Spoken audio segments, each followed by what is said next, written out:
ꯑꯁꯤꯒꯤ ꯇꯣꯄꯤꯛꯁꯦ ꯑꯩꯈꯣꯏꯁꯦ ꯀꯩꯅꯣꯗꯅꯦꯕ ꯂꯥꯛꯇꯣꯏꯁꯦ ꯍꯥꯏꯗꯤ ꯂꯥꯁꯀꯤ ꯀꯟꯀ꯭ꯂꯨꯖꯟꯁꯦ ꯀꯗꯥꯏꯗ ꯇꯥꯛꯇꯣꯏꯅꯣ ꯍꯥꯏ ꯀꯥꯟꯗꯅꯦ ꯁꯤꯗ ꯂꯥꯛꯇꯣꯏꯅꯦꯕ ओपन इंटरेस्ट की माय कैलकुलेशन का सीधा विथ वॉल्यूम गक तौरगा हाइदि ओपन इंटरेस्ट सिना अप तौब डाउन तौबगी कनो खरा यावरिबा सीधा येंगलके का सीधा प्राइसेस अप चटपा वॉल्यूम सो अप त लागपा ओपन इंटरेस्ट सो अप त लागपा अहुमगे साने लागदि खोसे लॉन्ग बिल्ड अप 5 ने हाइदि बुलिश मार्केट हाइबको मार्केट से कोई अप ट्रेंड येंगने अप ट्रेंड येंगबा मतमदा कोई कनोदा खोगी से ऑप्शन दा हायगना कॉल दा कोई बायर ओइन संग बजाय नत्रगना ऑप्शन राइटर ओइन पुट कनोदा पुट सेल तो बजाय कनोदा पुट सेल तो बजाय का द फीचर दा संगना को अप ट्रेंड दा कोई बाय तौरगा चलनी नजा सुमाइना अदैदि अमुक प्राइस ने हेंगलकपा वॉल्यूम हंधबा अदु ओपन इंटरेस्ट हंधरकपा वॉल्यूम जो हंधरे ओपन इंटरेस्ट हंधरे अदि शॉर्ट कवरिंग हाइबनेबको शॉर्ट कवरिंग से ngasa खोगी प्राइस दे हेंगलीबा को वॉल्यूम हंधरे ओपन इंटरेस्ट हंधरे हाइबदि मींस मार्केट से ngasa की हाना मखारोम चलमबदगी मथकलोम द प्राइस से मथकलोम द हाइगलकपा हाइबने हाइदि मयाम से राइटर में ऑप्शन राइटर का हाइदि खोगी कोन राइटर गुम एनी कनो से ओरम बयाई का हाइदि पुट बाय तब मी ओरम सु याई ngasa कोइना मार्केट से डाउन ट्रेंड संग मखैचे से short covering means moso profit book तो बुक सब मानैबा तो मै कनो से थादों न रखपनेबा पोजीशन से तो सेलर सिंगी तो सिसे सिगी सिंगजे अदुगा पॉइंट नंगै हारमगी सिदा प्राइस ने डाउन लागपा वॉल्यूम जो हेंगलकपा ओपन इंटरेस्ट हेंगलकपा को प्राइस ने हंधरागा वॉल्यूम जो हेंगले ओपन इंटरेस्ट हेंगले मींस को मार्केट से डाउन ट्रेंड लागपा हाइबने डाउन ट्रेंड लागदि खोय करिदा येंगनी को ऑप्शन द ओरदि खोय पुट द बाय तब याय नत्रगना कॉल सेल तब याय नत्रा फीचर द ओकना सेलर ओने एंट्री तब याने हाइबने को प्राइस जो हंदबा वॉल्यूम जो हंदबा ओपन इंटरेस्ट जो हंदबा हारगदि ngसाय इन सिदा बायर ओइना को अप ट्रेंड संगिबदो प्रॉफिट बुकिंग तब यारे हाइबने को अदु सी कांसेप्ट से पूरा क्लियर ओइना होन रखो मतम दा खोय दगा ओइसे कइनो वॉल्यूम से कइनो खंगो मथौ दाइ नत्रा अदु ओपन इंटरेस्ट से खंगो मथौ दाइ यानी को मैम को अदु खोय जे वॉल्यूम से कइनो जिंगबिनसे अदु ओपन इंटरेस्ट से कइनो अदु जिंगबिनसे खोयने हेजिंग गी क्लास ने हायरगा सिदा हाना लाइसे करिगिनो हायरगा अइना खोय कोर्स ममिंगदो एडवांस ऑप्शन हाइबम से यावरिको ऑप्शन एडवांस डेरिवेटिव अदु प्लस हेजिंग हाइबने नत्रा कोना हेजिंग तौगे हायरगसु मार्केट के ट्रेंड से कदोम द चलकपा याबनो हाइबगी सरौपा मदि खंगो मथौ तारिबा हाइद अप ट्रेंड लागतिरा डाउन ट्रेंड लागतिरा साउथ कनोदा खोगी मार्केट की स्ट्रक्चर अहुम लैदिसे सिसिदा साइडवेज ओइदिरा अप ट्रेंड ओइदिरा डाउन ट्रेंड ओइदिरा हाइदिंग से अखोइना हाना खंगाबा मतुंगदा हेजिंग अप्लाई तौदुइनेबा नत्रगा नै नेकेल ऑप्शन द संगसु को नत्रगा कनोदा फीचर द सेलर द संगसु हाइदि हाइ सिगिसे खोइ चचरौपा म खंगनबो होनरपा मतमदा वॉल्यूम सिमा खोइ खंगबा मथौ तारे ओपन इंटरेस्ट से खंगबा मथौ तारे प्राइस दे दुम खंगिनत्रा प्राइस दे खोइ कनो चार्ट को कैंडलस्टिक चार्ट ओइबा याय नत्रगा लाइन चार्ट ओइबा याय को हाइबा चार्ट सिना ग्राफिकली रिप्रेजेंट तौबिरबनेबा प्राइस दे अदुगा वॉल्यूम गा ओपन इंटरेस्ट के से करिनो ऐसे कोई चरौपा में जिंगथोक्सी को यारिको मैम वॉल्यूम से ngana कोई कनो दसु हापेट येंगरे ओके एगी सिदा कनोम यारंगनी इमेज अमा दुगी इमेज तो जिंग मियासे हाना को ओपन इंटरेस्ट ने वॉल्यूम अनि मक्सी येंगसे वॉल्यूम से कोने करिनो हाय कांदा हानबदा इसिदा हारमगे बी हाइबा बायर में लेरे को अदुगा एस हाइबा सेलर में लेरे सेलर सिना 1000 क्वांटिटी से सेल तौरे बायर सिना 1000 क्वांटिटी से बाय तौरे अनि सिगी बाय एंड सेल ट्रेड तौरी से क्वांटिटी से 1000 इन नत्रा सिगे ट्रेड तौरीब मसिंग से नंबर ऑफ ट्रेड से सिसिनेब कोइना वॉल्यूम माइने लाक्तोइसे सिगी वॉल्यूम से कोइना 1000 ने लौरनी को सिदगी दुम हौरक्सि को सिबाउदी ज्ञान तारमगने खल्ले मैम बायर ना 1000 क्वांटिटी से बाय तौरे कनादगी सेलर मदगी सेलर से 1000 अदु अमना सेल तौरकपनि अमना बाय तौरकपनि ट्रेड अमा सेमिनट्रा सिगी सेमेब ट्रेड नंबर ऑफ ट्रेड से क्वांटिटी 1000 क्वांटिटी निना 1000 वॉल्यूम लाखपनि को अदो सिदा जे इन हांगमबो असि इमेज है सिदा मुजें मिनसे ट्रेडर खर लेरे ABCD को हारिबा ट्रेडर मंगा से सिना मंडे ट्यूसडे वेडनेसडे थर्सडे नुमित मरीनि 4 डेज सिदा मगी ट्रेड तब मवंग से पे जिंग से खनमिना से अदुगा कनो से खंगबर यंग सिबो को मंडे सिदा कैदोगे कांदे ए हारिबा कनो से सिसिना को एट लॉट्स को अखोना डेरिवेटिव मार्केट चंगसिला कांददी क्वांटिटी पर क्वांटिटी लौ यादे नत्रा पर लॉट सोने लौवे अदुगा लॉट निपान से माना बाय तौरे को लॉट निपान से मा बाय तौरे अदुगा आउटस्टैंडिंग कॉन्ट्रैक्ट हाइबम लेरसिदा नदि मागी लॉट निपान बाय तौबसे हजिक थादोक तबी थम्मेबा को लॉट निपान से बाय तौरगा एग्जिट तौदबा थम्मेबा को अदुगा मु बी सिना जो लॉट मंगा से बाय तौरगा थादोक्तना थम्मेबा याइको अदुगा सी सिना कैदोगे कांदा लॉट 10 गो हुमदोइ से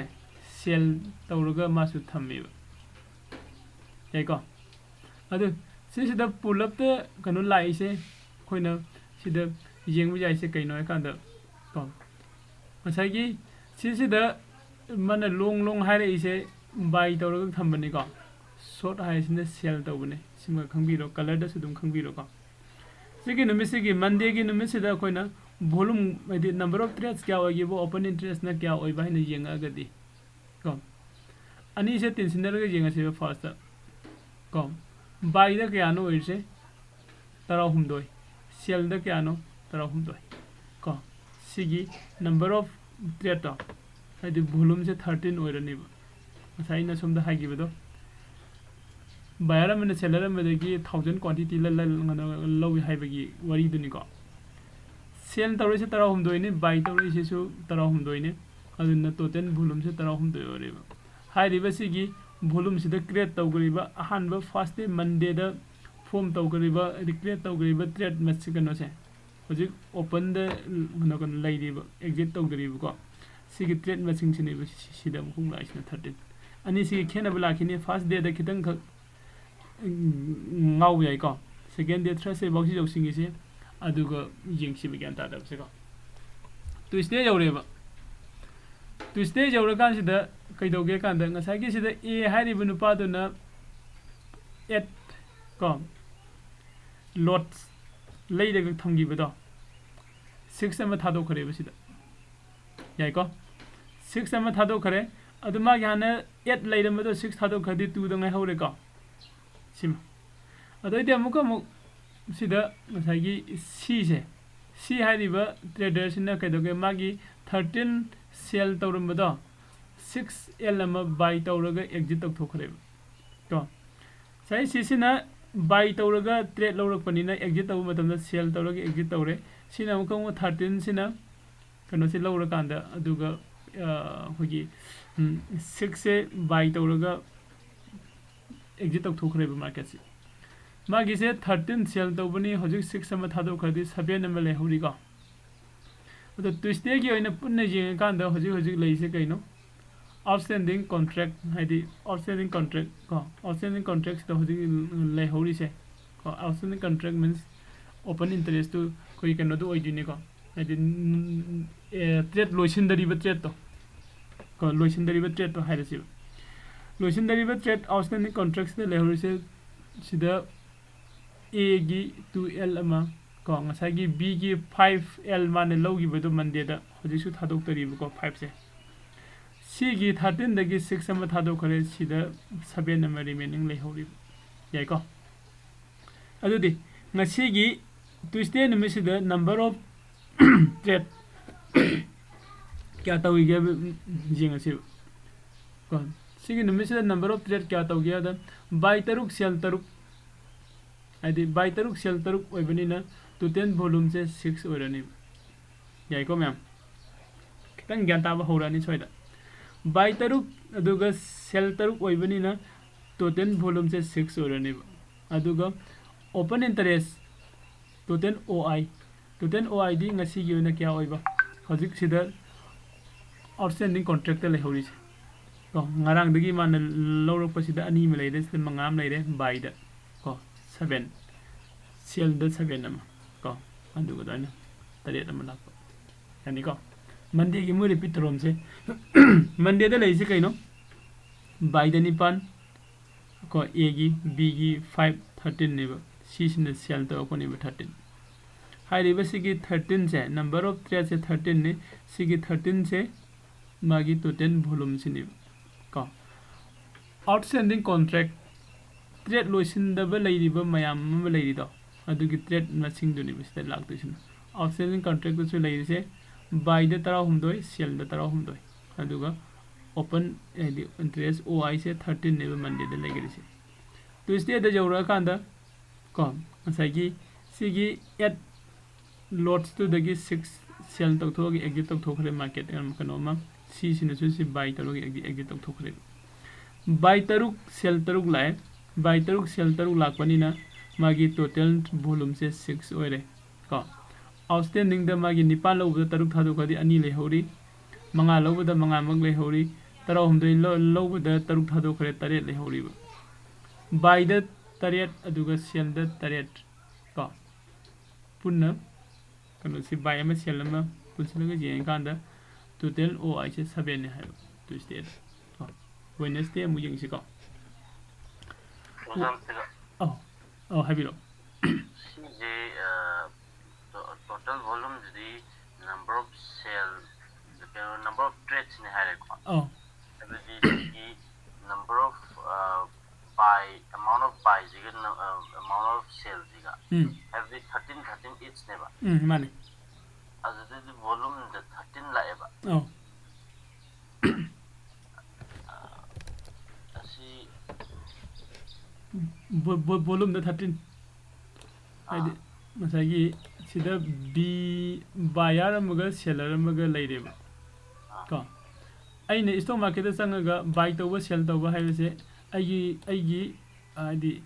aina buyer oragadi seller amadi leidini na seller leitragadi ai buy to phangoi deini adu aina pot zone jage hagasu leibine ba lactragadi ai sell to yaroi deini natra adu de buyer amga seller amga ani se pulla kanda koina one trade haibani ko okay asoi taragadi hujiki kano ahambagi pot concept ai bata kano volume do second Hi. Ko seasonal ayo silong da halam ge ko one trade have one trade means buyer na one buy to ba seller na one sell to ba ani se pulla kan da khoi one trade oi bune ko sigi one trade sine ba koina one volume hai tu si da 10 la ga di 10 volume hai rani aina ngasi class e mu repeat to loi se ngarang ya ho da bu jaw de plus ta ngarang se dum matam su loisin gare aina mayam se gyan ta han bu su ngam gi dre hain ai khal le bu अदुगी अयमु repeat दम तोर कोने बंग सिको अदुगी सी ट्यूसडेस नमु cell 6 तोरे bye 6 तोरे दुना 6 oil मागी volume दे होय अदुगा OI द 7 लाए OI द 7 लाता गति सी आउटस्टैंडिंग दिने बखला कदे औ माने आउटस्टैंडिंग कॉन्ट्रैक्ट हाइदि हजि लौसिल लगा थादोक तन थामि बत्रिया तुनि ओके लौसिल नंबर ऑफ सेल गा नंबर ऑफ बाय जिगा manari ani dugi sell wagera buy wagera adu dugi number oh hoi mane aidi sida ko na outstanding contract su buyer seller pull up lai se kari gino hare gadi ko se suppose akoi na trade am low bahai basi ko trade am low bahai basi da lai se buyer se su kai doino ma se trade se entry tawini kai doraga buy doraga sumi ko buy toroge and entry tawreini seller sina sell toroge and entry tawrini trade se moi ani mag adi outstanding thamini contract loisin da bid ko yaiko adugi loisil dana laidiba trade singa sai sidadi trade se amta loisin dabani loina mamagi outstanding contract 13 lairaga OI se 13 oibani volume se 13 oibani aduga se Tuesday nimita la kandadi outstanding sidi 77 da lai horeba buyer to sell to 77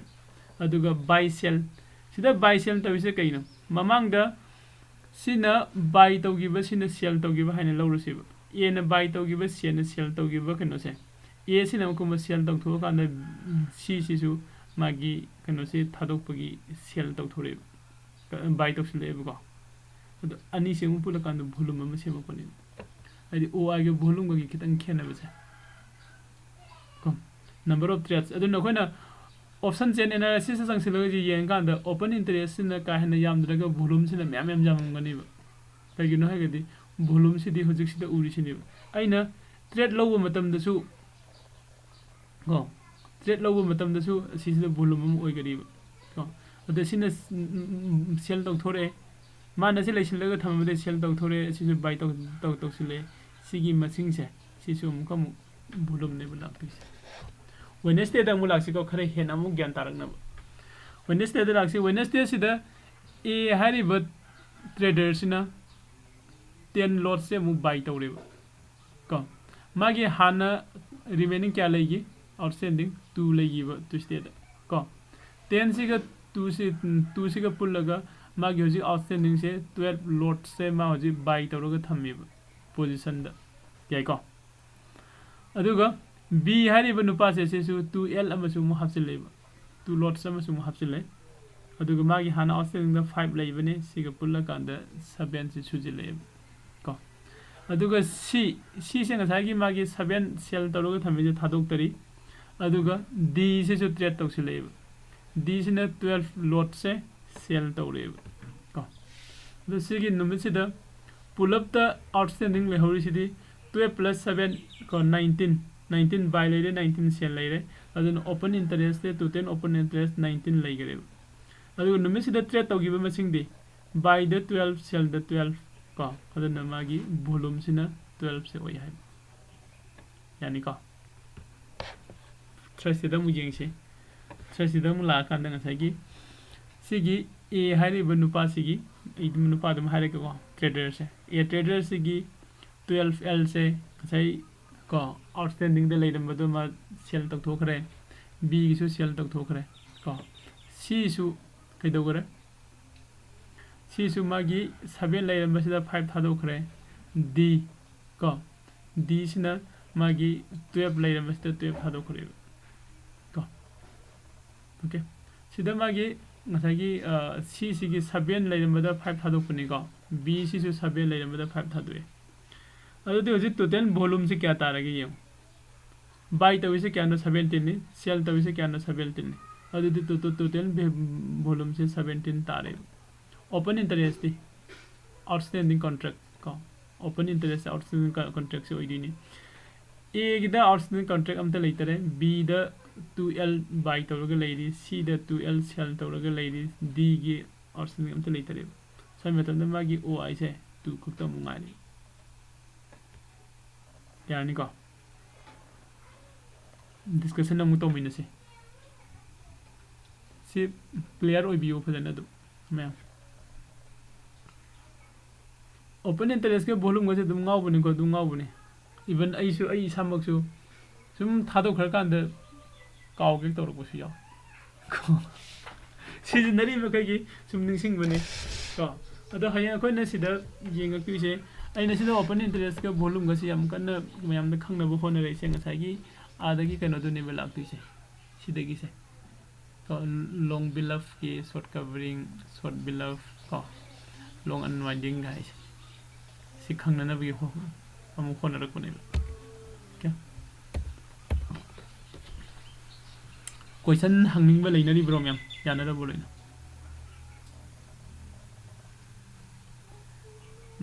madan ja last की trust day की तो trust day की ani mele mauri ko ano gi da b gi da hoi b gi da ani mele maure adu ka short da send da ani mele mauri si ꯁꯤꯒꯤ ꯑꯅꯤꯁꯤꯒꯤ ꯃꯈꯥꯗ plus fire ꯑꯣꯏꯕꯗ 17/2 ꯂꯥꯛꯏꯗꯣ ꯑꯗꯨꯒꯤ type ꯃꯇꯥꯡ 17/2 ꯁꯦ 17/2 ꯍꯥꯏꯕ ꯅꯠꯇꯦꯀꯣ total volume ꯁꯦ ꯁꯦꯟꯁꯤꯕꯨꯗꯤ ꯃꯥꯏ ꯑꯄꯨꯟꯕ ꯆꯠꯈꯤꯕꯁꯦ 17 ꯊꯥꯗꯣꯛꯈ꯭ꯔꯦꯕ ꯑꯗꯨꯒꯤ ꯃꯈꯥꯗ ꯑꯃꯨꯛ ꯑꯅꯤꯁꯦ ꯑꯅꯤ ꯂꯦꯝꯍꯧꯔꯤꯗꯅ ꯀꯩꯅꯣꯗꯣ ꯑꯩꯈꯣꯏꯒꯤ ꯕꯤꯁꯤꯒꯤꯗ ꯑꯅꯤ ꯑꯃ ꯂꯦꯝꯍꯧꯕꯗꯣ ꯁꯤꯁꯤꯗꯅꯦ 17 से कदाई दे लाइनो है कदा 17 से फर्स्ट करीनो है आई हरम को टोटल वॉल्यूम ने थर्सडे निमित की टोटल वॉल्यूम ने वॉल्यूम से कमाने काउंट तो रेनो का थर्सडे निमित बाय 17 तवेब को सेल से 17 तवेब सिगी काउंट से को सी आई ट्रेड अमा हाइबे से बाय अमा सेल अमा अनि दो पुला का वन ट्रेड हाइबे ने कोने बेसिक तंबदगी दुम होना हाइरे नटा अदुगी बाय अमा सेल अमा सिदा ट्रेड अमा ओइबनी ना सिदा by 17 cell 17 oibani na trade 17 oireba trade 17 means volume have the number of trades have ni na 17 volume hare kone besi to 10 volumes adugo open interest to 10 open interest le horisina kaino outstanding contract have ni loisin dari contract to ni ko edi ko khoino derivative market ta changsila ka de contract ngak ta ne haidana option contract future contract ani laida अदुगी contract तो की लेहोरीबा contract से होजिक by the 2L लेदी cell the 2L लेदी bye अनि cell अनि लेबनिना outstanding थिसु 2 lakh पा अदसिदा इन understand तोइदा की वॉल्यूम जिना नंबर ऑफ ट्रेड तोग्रबदुनिबा मानदी मोशन ग्रबदुनिबा होय अदुगा आउटस्टैंडिंग अपन आईओ हाइजिन ओआई हाइजिना ट्रेड तोगदोबा लेदीबा पोतुनिबा होय अदो सिदेसिदा अइना सिबाब ता काजिदा मुक्सिगी नंबर ऑफ सेल्स जिगा नंबर ऑफ बाय जिगा चप मानरिजा हाइबा लॉजिकली बदि चमेबको बाय तो सेल तौरत्रगदी यापोते हैना सेल दगी बाय तौरगदी बाय दगी सेल तौदुनेबा होय अदु इतागदी बाय दगी सेल दगी बाय लौनरिबा पोतसे अदु इतागदी बाय जिगा सेल जिगा चप मानबो इतागदी अइना ट्रेन का खलीजे कोई साइड ट्रेन केनो साइड ट्रेन दम चतफम थोक्तब्रो हाइबदि अप ट्रेन डाउन ट्रेन लाइजे कमाइन तइनो बाय के सेल के चमनरगा बाय के सेल गदि चमनरगा हेंगल इसे कमाइन नो हाइबदि नत्रा अदो अखोना मार्केट से हौरुपगदि बाय के सेल गसे मानरगा लैरमगदरा मानरो मैदरा दसु खंगदे को चुमेनत्रा अदो कनागुम्बा खरदि अदुम पाइसेलगा थम्बसु यावरिबा अदो मार्केट से डाउन लाकदौरे हैना सेते पाइरा बे मयाम से सेल पुतौदो तौथोरागा द खाउबसु मयाम सु यावदुनिबा सेल तौदना को खरा मना आदि एफआई गुमा डीआई गुमा दे जेंगा गदि ममगदि पुलप पाइसिनबा पुलप थादोकुदोनिबा लाक्तिसु को हेदि अदु ओइदागसु अदु ओइदागदि वाइ हेंगलकदोनिबा अदु ओइदागदि होय हेंगलकदोनि टोटल वॉल्यूम दजन चमानदोनिबा टोटल वॉल्यूम द मानरी जिमरम दिने बे तो 10 वॉल्यूम द मानरी से सेल के बाय मानरी जे वॉल्यूम गिदि ngasai lai दे सपोज अइने नंगोम दगी नंगना बायर ओइ अइने सेलर ओइरेबको अखोय एनी गी मर ट्रेड अम सेमे खलसेबो ट्रेड से कइनो नंगना खलिसिना मार्केट से कनो द हाई धरकने अइने सेल तौरैनिबो अइगिना हाइगलकने अइने बाय तौरिनिबो अदai matam na trade am form tawgreba tawgadra tawreka adai de amok sum lai kanda aina di haigala kene tawri nang di haidra kene tawri market se download da lai khalasi profession nang phange khalasi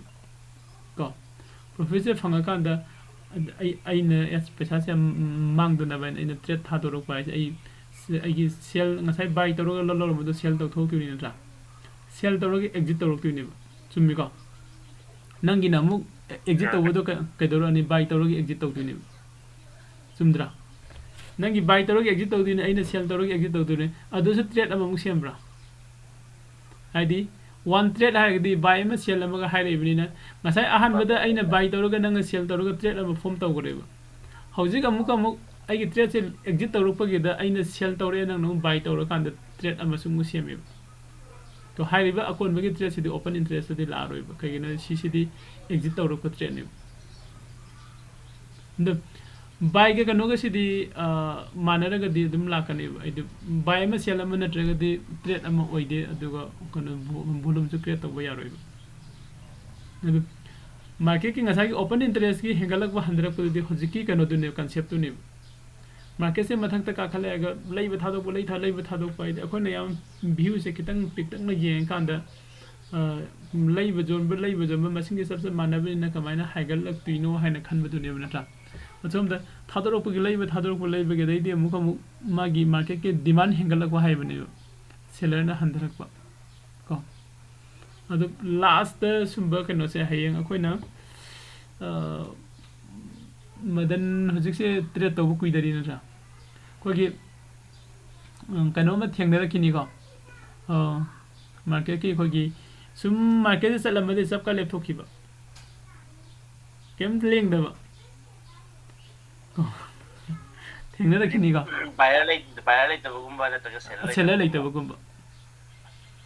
ꯑꯗꯨ ꯊꯦꯡꯅꯔꯛꯀꯅꯦꯕ ꯑꯗꯨꯅ upper ꯁꯥꯔꯀꯤꯠ ꯑꯗꯨꯒ lower ꯁꯥꯔꯀꯤꯠ ꯍꯥꯏꯅ ꯂꯥꯛꯏꯁꯦ ꯑꯗꯨꯒ ꯁꯥꯔꯀꯤꯠꯁꯦ ꯇꯛ ꯊꯦꯡꯈꯤꯕ ꯍꯥꯏꯁꯦ buyer ꯂꯩꯇꯕ ꯅꯠꯇ꯭ꯔꯒ ꯁꯦꯂꯔ ꯂꯩꯇꯕꯅꯦꯕ ꯑꯗꯨꯏ ꯃꯇꯝꯁꯤꯗ ꯇꯧꯔꯤꯁꯦ ꯀꯩꯅꯣ ꯕꯥꯌꯔꯅ ꯄꯨꯂꯞ ꯄꯥꯏꯁꯤꯟꯈꯤꯕ ꯅꯠꯇ꯭ꯔꯒ ꯁꯦꯂꯔꯅ ꯄꯨꯂꯞ ꯄꯥꯏꯁꯤꯟꯈꯤꯕꯗꯨꯅꯦꯕ ꯀꯣ ꯑꯗꯨ ꯑꯇꯩ ꯀꯣꯏꯁꯟ ꯁꯪꯒꯤꯇꯥ ꯒ꯭ꯌꯥꯟ ꯇꯥꯔꯤꯕ꯭ꯔꯣ ꯑꯅꯨ ꯑꯣꯖꯥ ꯀꯤꯔꯟ ꯌꯥꯎꯕ꯭ꯔꯣ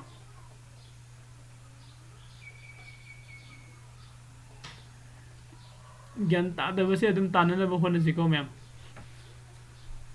ꯑꯗꯨ ꯁꯤꯗ ꯒ꯭ꯌꯥꯟ ꯇꯥꯗ꯭ꯔꯒꯁꯨ ꯑꯩ ꯁꯤꯒꯤ ꯔꯦꯀꯣꯔꯗꯤꯡꯁꯦ ꯑꯗꯨꯝ ꯑꯩ ꯉꯁꯥꯏ ꯍꯥꯏꯕꯗꯣ ꯑꯩ ꯍꯣꯔꯦꯟ ꯂꯣꯏꯁꯤꯜꯂꯒ ꯌꯨꯇ꯭ꯌꯨꯕꯇ ꯑꯞꯂꯣꯗ ꯇꯧꯔꯛꯀꯦ ꯑꯗꯨꯒ ꯂꯤꯡꯗꯣ ꯁꯤꯌꯔ ꯇꯧꯔꯛꯀꯦ ꯃꯌꯥꯝꯗꯀꯣ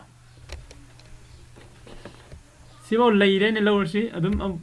ꯁꯨꯝ ꯃꯈꯥ ꯁꯨꯝ ꯅꯩꯅꯔꯤꯉꯩꯗ ꯑꯇꯣꯞꯄ ꯀꯟꯁꯦꯞ ꯃꯌꯥꯝ ꯑꯃꯁꯨ ꯂꯥꯛꯄꯁꯨ ꯌꯥꯏꯀꯣ ꯑꯗꯨ ꯍꯧꯖꯤꯛ ꯁꯤꯗ ꯑꯃꯨꯛ ꯂꯥꯛꯁꯦ ꯑꯩꯈꯣꯏ ꯉꯔꯥꯡꯁꯤꯁꯨ ꯅꯩꯅꯈꯤꯕꯅꯤ open ꯏꯟꯇꯔꯦꯁꯀꯤ ꯀꯥꯜꯀꯨꯂꯦꯁꯟꯁꯦ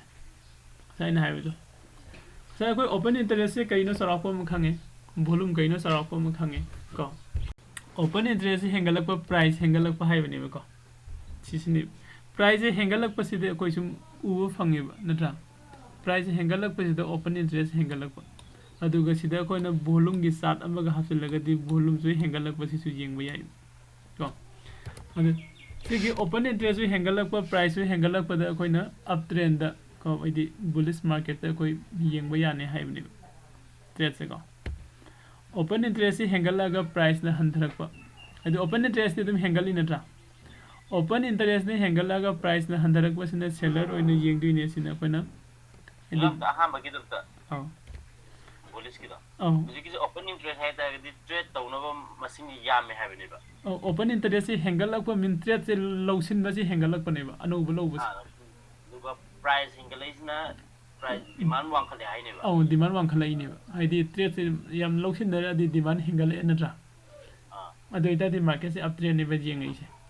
uptrend jeng ko madam se da khoi ju market se koi bullish market ta yeng ba yane hai ba bullish market oi ba si da koi na derivative market ta changsi laga feature oraga di buy tawragi entry tawgani natra aine entry logi haidi aduga muk kono da di option da di buyer oina sang musu yai aduga seller oina sang musu yani natra buyer oina sang ga gana call option buy tawrani seller oina sang ga gana put option da sell taw yani ko sima aduga next da lai sina sig open interest di adum hengatpa aduga price na down lakpa ko sidane lai se bearish market oiduine bearish market oiduine aduga bearish market ni dana koina features na sell tawbirani ko adu option dana kaidorane put the buy tawba yai aduga ai writer oina option writer oina sange haragana call option da sell tawba yani yako next masagi open interest handre ba price ni mathakta ka khale fast se jengo open interest hengalaga price makha da kumukwa matam da khoina kaidobano koi bearish market te jengambane haide put option je ina leidaga sangi khalase ko price 100 ko means koi gi chart se makharom da kumukti ni tra chart se makharom da kumambadagi chart se mathaklom da ka khaleba open interest hengalambadagi open interest handhareba open interest bhatare price up down lai kamai lai price up down lai sina ngasai price down lakpa ise buyer singna thaduraga seller singna loksilakpa hadi seller ki pressure se kana hengalakpa yani ko sai seller ki pressure hengalakpa jang sai khoi ni yeng trade matam dadi sell ga dagi buy ga jib tamana bam soi haidana hadi trade ama dui matungina ko asida kano ma khoi gi supply zone nama sida leire lawrse ko supply zone nama sida leire yai ko aduga market se sida ka khale market se sida ka khale si kar ko matam da khoi mam se kai dogane buy tawro ge entry ne blow nak tu se natragana writer oragana put sell tawraga karak tu ni the buy tawbo khatang gi jenga se ko buy tawro chang si leba sigi supply zone se jok si leba supply zone jok silakpa mayam si matam si da mayam se kai ta tawro pa yai mo ko akoi isam samba akoi su si jok silaga di aigi kano se sell tawtho haibdo ne bulak tu se to duga soi si da seller mayam ama lai di ba hana dagi already sida supply zone haire se kai na de sida seller mayam ama kano lai di ba ko akoi na hana si analysis technical analysis ta su discussion tong mina gre ko sigi seller mayam se ngai se gai no market se swai dang joro sidagi di moi no pudhara ke haibani sida buy tawraga ka khalaiba mayam se moi sina mu kam fulap haidi somdagi profit book tawna ani profit book taw means magi trade sing se thadorak tu ni ko adu seller sing sina mu kam loksin le seller na sell taw ko sida lupa kun de sell taw me khalo amasina trampan de loge hairo trampan jagore amasina trate te loge sum kum de gidi ni seller sinam adudi agi price is swai sida 20 oram badagi sum high de swai da ko 10 jagore khalasi price handa gidi ni ko seller na pami se karino seller na pami se tang na jolaga ko hong na leibedu ni hana sell toram bani tang na jolaga hong leibedu ne mai pami profit jam na be ko ado ngasai ki market se na uptrend karame uptrend kari ngai matam sida adi magi open interest bi hengat pa price su up to chat pa ko open interest hengala ga di ko price open interest hengala ga price su uptrend chat pa matam se sida laibu open interest ayambana ngasai ki buyer na dominate tawba uptrend su oiraktuine aduga muk sigi supply zone se joksilure ko ai se sum practical oina ne hairi se ko supply zone se joksilure khalasi supply zone se jawrubadagi market se makharam da haidare market makharam da haidarak pa ai se sida open interest ti khoi no ji khoi kano gi matungina oi se hengalak pa haibne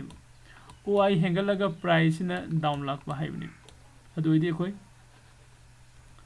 down trend yeng ba yani hai ko yai ko masa khoi concept to sidai open interest si hengalak pa price na down lak pa open interest si hengalak tu ni ko price na down lak tu ni sida lai se kaino mayam se seller de yeng pa ne bai du put the buy torma yai buyer orega na adai de mo officers to orega na seller oni entry lawram ba yai ko kari gino khara tang na jo lamaga horen ani exit tawu matam da khara hong ne exit tawu ga profit to phangong na bagi hona da pone desi sum sum high draga lagi ne laite na tra so da demand zone am lai rame khalasi si jobu da idea mu kam high get pa mu holok ti ba ko si high gala ko matam da de khoi mu kai dorani sida high draga pa da ina sell tawraga lai ba ai gi kano se mu ai exit taw thurani ko sigi sini ko sida exit taw thurani si exit taw thurok pa matam sini ba sida exit taw thurok matam do open interest handare open interest handare se kai gino trade anu balawrok tare hai bani ba ko trade anu balawrok tare hai bani open interest handare pa means trade anu balawrok tare aduga si jok silak pa dagi di trade se lawraga somna kan on thore aduda khoi se atopa kano ma jing bi ni adu sigi mafam je si sina khoina short covering hai bani ba aduga sigi mafam sina khoina sina short covering aduga sina profit booking madan jani ko profit booking gizo da dana di hai ba asi kumthara kan da price ku kumthara yare ba ko aduda OIJ odan le hai je botagi graph le kumthara ya lawe ba OIJ hinga pero kumthara pero okay amuka harake ko lo ina da clear tok thoke OI se kadai dane hengala ino kadai dane handra ino haido sida yengsiu graph ki matung ina natra graph ki matung ina OI se kada waidai hengala ino kada waidai handra ino se suppose sida ko gi supply zone se leire ko sida market se hagale khone yengai se ma se supply zone sida jorom bajai gain khalle aduga sida gi amukom haida gare ko sida hagala ko matam da si supply zone se naksila ko matam da khoi mayam se swaida gi hawraga profit book tawna roidra tawna kani ka si gi profit book taw matam sida open interest hengala kadra hendra hengala ro open interest handra ni ba swaida di supply zone manak jawro ko ni na mayam se profit book tawna rak pada swaida di open interest se handra ni supply zone jawro amuk tarak ba sida di mayam se seller oina mu entry mu tawsila ko matam da open interest hengala ani natra sida di mu concept de open interest hengale price na down chale sisina sigi open interest hendare ba adagi profit booking hai sai gi residence area jida tawgi ba thabok sinna ne ba hadi up ta lak ga down la lak ani sigi mari lai ne ba hadi up ta khakang lak ba depend tawdi ba sai sida ma se up ta la me aduga up ta lak ba sidagi mayam gi concept hadi akhona trade tawba stock market ta trade tawba se kaino ha gadi mi mayam se gi psychology di jangana psychology de ni adu de ne market se move tawri se ko mayam se wakhan se e sida supply zone leire sida di profit book to ho yare haina khan ba wakhan se ayam bana manara ko matam da profit book loina tawna rak tuini ko adu ga mu sida profit book to sinare ade kana gumba kharna sida profit book to sida entry law rak na ta ba swaida ngai ra ga leiba mi su yauri ba swai se yaura ga di market se down rom da lak pa yai haina already ko gi pre order tawra ga thamba su yauna ri ba ko pre order tawsila ga thamba sing se sida entry mu lok sin rak tuini down trend da ani ko sida haigal lak pada magi zone manak jawsila ko matam sida isam sam da ko swai sida ko gi open interest hengal lak tu handharak tuini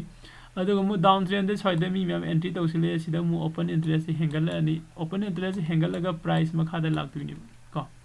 aduga to pa mana hore mu sida gi kum daga ga sida mu haigal e khalasi sigi haigal lak pada sigi maya sida mu kai dawrani price se down oiri aduga ko price down lak pa sida koi demand zone ma naksile khalasi swai sida mi singje amu kai dawrani short covering misagi sida sa entry tawroki ba seller oine entry tawgi singi swai da profit booking hawrani sida se profit booking tawgani swai da su tawrok pa yai ko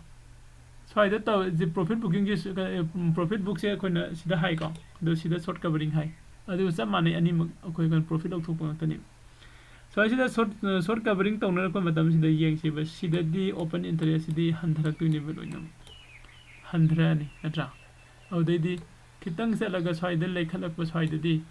open interest di handrai aduga price kitang ka ba hore ba somda kitang ka ba hore se kagino swai sida mayam ma khogi buyer mayam ma ngai raga leirami market se mathang no pukhana ba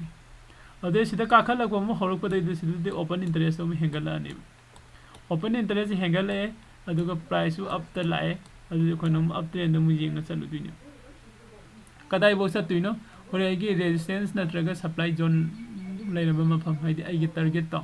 adugi mafam du bo ise amu inna duini mafan ko Sangita anu andedi Raj yauri bro Raj Singh ai yauri ko sir oh gyan tari bro kamai tawri gi noi mem tari ga gyan khaji ngau ma pa sing de clear taw thok sai adum haibiro adai ngasi clear taw ngam draga su go haye hangsin barak ta su dum hangak pa su ya ka su kai de stock market se koina fast ubudo ko youtube daga jeng kan irai laiba man bane ba fast irai laiba malingai matam do adu da paisa khara phangani ko adai da amuk amuk sum mangsil lakpa dai di masi kamai ta wona masi haidadi haidage gain sangsilaga thira kan dadi pura science da gi hane luram bane ba tawi katon phodi ro daram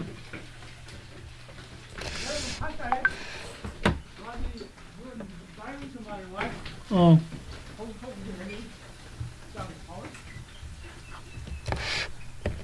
okay ado je ko open interest na up chalaga price na down da laga di koina bearish market ta yengani aise simasu gyan tarai lower siko aduga open interest up oiba price up oiraga na koina bullish market te ko yengani aise simasu yare lower si adu open interest handarak pa price na up ta lakpa sidani ba short covering laktu singa sai mi ma'am se kono se short covering asagi seller oina lakpagi magi position ja jar thadong narakpado thadong narakpa ise open interest ti handarak tuini ko open interest je handarak tuini adum somda moina thadorok pa ma'am se buyer sing se mu loksil lai ni mathom na ka kinabagi di exit tok thorokpagi ko exit tok thore aduga mu kitang chalaga na di buyer sine demand je hendilakpa dagi amu price of laga open interest anu form tok silakpa ko adai matamda masagi akoi aina seller oina sangambado ko ai profit lok to hobone short covering haisina ado hairi ba kano se concept se sida ko namna manung huchine advance oina changsilubagi khitang ngawbani ko isam samna oja kiran yauri bra khangde isam sana koina chart ta khaktang yenga gadi ye so yodi koi di profit book to bu yare short covering to bu yare se dum chart ta dum u fungani ko ado open interest 100 ko price 100 ko si matam sidana ko na profit booking gi matam ne kada waidano supply zone manak jausi lakpada natraga na supply zone makta do rasu sumaina kano se leire aduga asagi ko na volume ko oja dui ja dine siki kano gi kaitare open interest ki calculation ja ati je yeng kan da koina poche trade up trend laga su residence oi kano oi leire aduga down trend kuma gana kano support leire haibaje siki haiba open interest ki volume dugi matumina khamungame ko du oh adu khamungame aduna kono option chain analysis da kono open interest yengai do number of open interest kam leiba noina ba open interest do oi masing do samu leire du di si masing am jam me soi jaga sida ko si leiba yai duni bijeng ne se di sida mu kasagi atopa mana koina kano se live ta direct ne sensible da koina sanga kanda ho hojik leiriba open interest se isigi stock price da oi kyam leiriba kedori se jeng bu su yai boloina adu soi jeng han ge company de je kana mande de jeng mina sipun masi de chuti su are edi trade laitaba numita di kana do jeng bodo yaroiba sa ko na price ka open interest ka ni jeng ga do natra price of open interest of sigi matam se da volume so up oi ba hai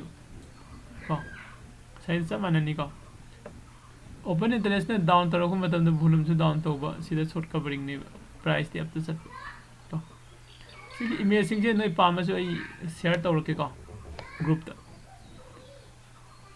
dai screenshot ka pudi law de da ju le habya habiro ai ngan share to ke adum hanjen yengo do gyan henen tarakan ko adai di hayeng ko na ngasi dagi numi khar ni matung da ko kaw graga su si image se fal hang do kan de ko na discussion to minagi do sane to minagi na hena muning sing basu yani natra ado si tharke adu ko se koi option chain da changsi option chain analysis ka koi loina khange option chain analysis se option chain NLC India haina search to ju fangani Google dei kana tra su NLC india.com website ta sanga su fangani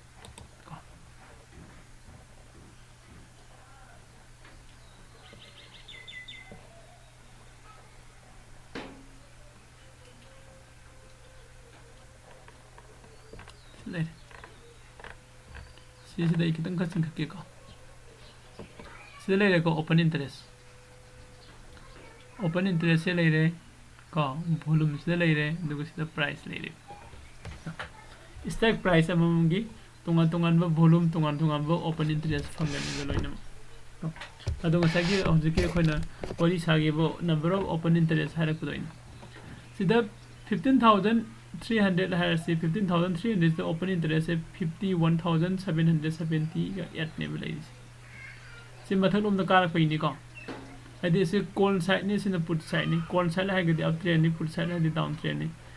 Cone side the up train the market and lacumatum consider resistance sounds on the labor from say. The open interest on the labor from say. See resistance like you. 1,16,000 could I don't know 15,700. 15,700 is the yams over resistance and lady. Aduga 15,500 to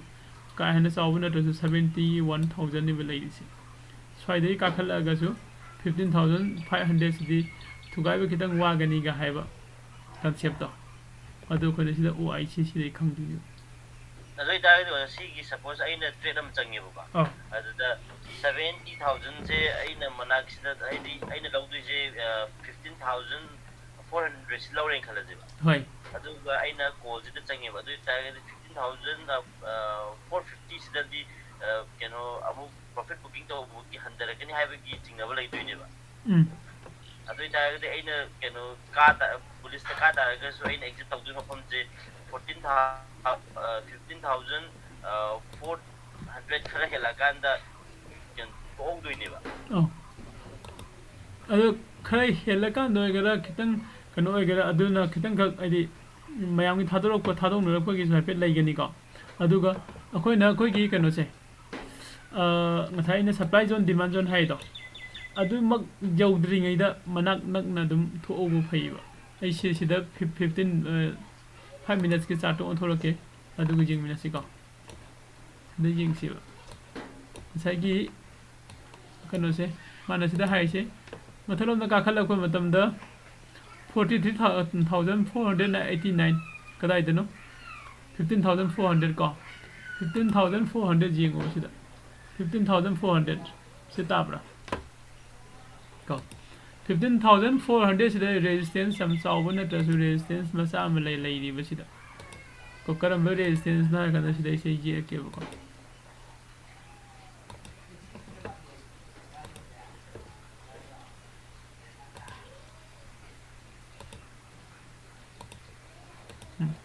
See, I know drawing to Ubra or Redam. Go. See, that's the kind of market says the Hagala is the Tiang Tariam, Hagaludus Ting Tari. See, the resistance and Malay Haven even supply zone number, see the lady is a way coming. See, the lady was supply zones that comes open interest, comes on, see supply zones that comes on, even no Haragadi. She, let's say 15,400 the lady say 43,490 and right. 15,350 the 10,000 later can the 15,400 the 43,498 lay by say. It's all over name. But a sticky point head, Yoxilu Bugan never man, see the better height race. Go. Adoitadi, as I said, the legacy the height Rakmanina, a Muka Kalako Madame the Su in a Kanbajai Sekaina. See them as I supply zone and Malay, she drew out Tamagadi. See Yoxilag him a profit book the whole yard as in Evalampi. Market say, Sideka Kalevay, and Tilla low recall, sang a colasi. Sang labor market say, Masagi 15,400 key supply zones is Oxiloco Matamda. I saw the profit book over I saw that over I saw that over a company. Go. In a profit book to Visicano, see the supply zone number later I say, okay, Han and see the Kangaram. Yanico concept say. When I see the options in the river open, oh, I curse sound on the Vega say, then get started to the TV Pangani. I don't know. I see the derivative analytics signer. Kogi, see syllabus in a Sigi class key, another hapsilation. Go, I even hung to go. Derivative analytics signer in a chapter Masanga happy. I'm important even. derivative analysis the laktu se kaino ina ngarang dagi nainare ba price ki open interest ki volume ki si mayam se nainare se sidagi akoino open interest volume price yenga kanda sida option chain analysis leiba option chain analysis ne ba sangsil laktu se ko option chain analysis ki matung ina amuk yenga kanda resistance support resistance ka de leiri ba si so koi yenga ne plus the si starting sida koi technical analysis Hojiki sida ina option chain analysis ta sanga kanda sigi mafam sida khoi resistance se lai haina lawri ko natraga na ina charting ta sanga sida resistance se lai haina lawri si ina lawri ba jaga se kada hoida no around 15400 ki soi maya dani natra 15400 soi da sigi kano se lai haibani na aina sida option chain da mula ga ji kanda 15400 ta resistance se kyam chauna laibano means open interest kyam chauna laibano haibani udis Today muka khalaga open interest 15,500 the lay go 15,500 ying se 15,500 muka mai to again 15,500 go the lay go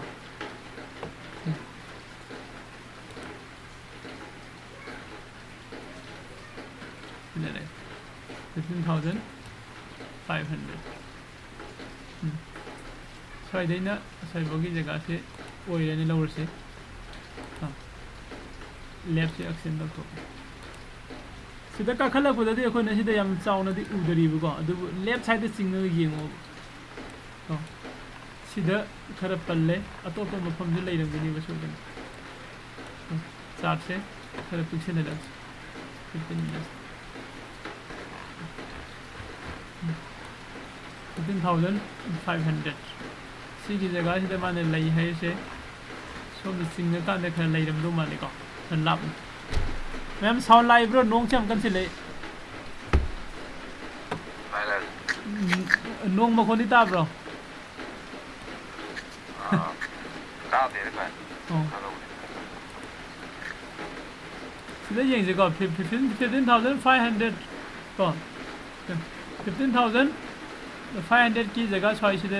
kano se hana dagi kano lai ram si yengo batu sidagi mayam sini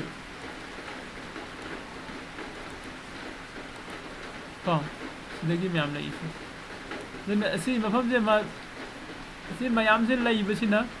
da sida open interest se oi se khara saurang pani 71,000 ko da haigala ko matam se da sidagi singsini pallak tu yani ko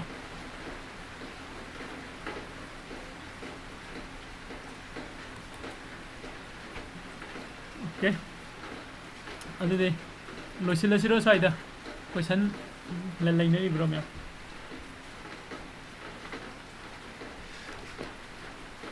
hayeng se sunday ne mayam kamai tauge hayeng se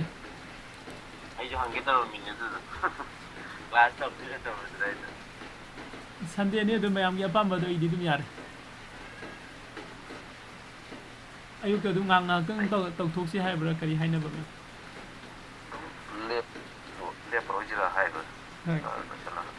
okay adudi hayeng tau thok se hayeng gi class se hana su akoi dum tau di tau gre du hayeng se bow copy analysis tau si ko bow copy analysis da khone tau bi se kari na kan da ko masagi ye khone si da nei ne ko matam da sidagi se kano madan